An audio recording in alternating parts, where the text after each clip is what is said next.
building houses is a long game. I mean, I started building the first council houses in Bristol for 30 years. So I'm not going to be lectured by the political parties about building of houses. I believe in social housing. I don't believe in selling social housing, which is what we do faster than we build them. And so I think Paul is absolutely on the right tack. I think we need more affordable housing mixed with student housing, more affordable housing mixed with commercial development. And so let's push in that direction. But at the same time, we've got to find interim solutions. It's not just about numbers. And actually, chasing numbers has been a mug's game.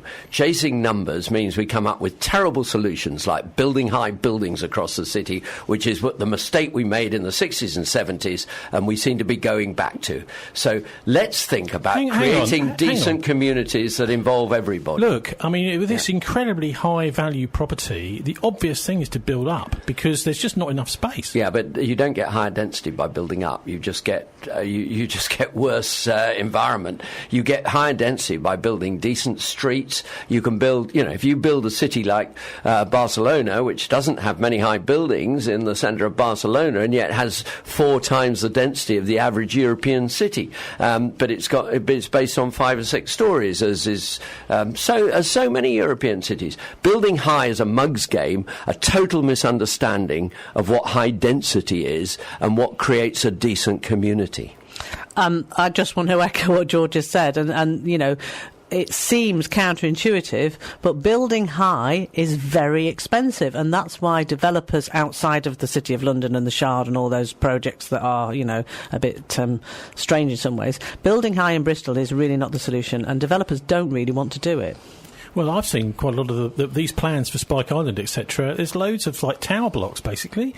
I mean, they seem to be. You mean Bedminster Green? Yeah, probably. Yeah, and I think that's appalling. It's completely. You know what? Suddenly, it's almost like a penny's dropping in my head here, because we were hearing 2 things here. One with this vision for the Bear Pit. Another with this.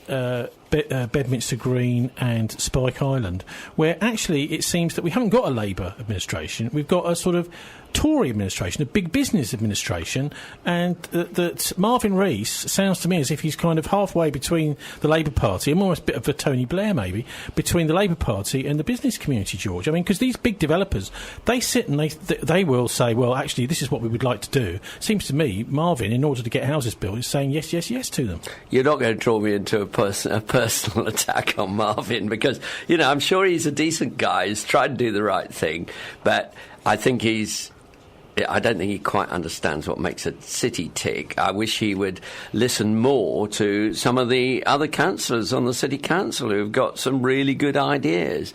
But he's more and more drawing in the power to himself. And I know people accuse me of that. I was an independent mayor. I didn't have a party. But I really enjoyed sharing that power, even though some people would deny this. I really enjoyed sharing that power with all the 4 other parties with a rainbow cabinet. They were all brilliant. They kept their party politics out of the door when we were having cabinet discussions, and it was that was such a creative process. We were promised that, and we've lost it.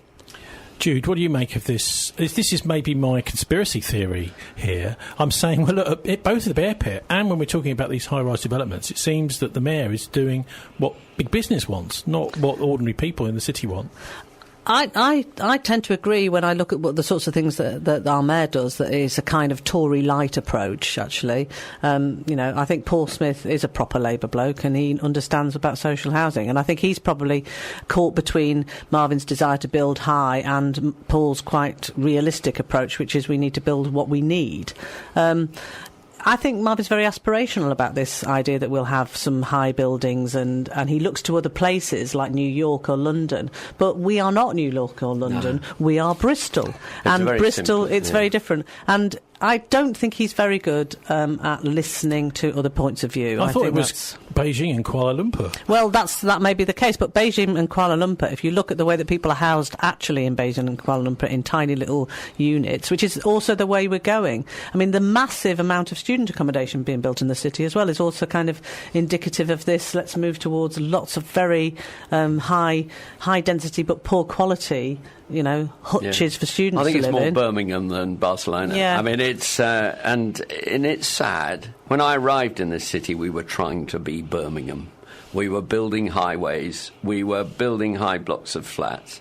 And I just thought, what on earth's happening? And it politicised me when I was a student, because I thought, we're wrecking a lovely city.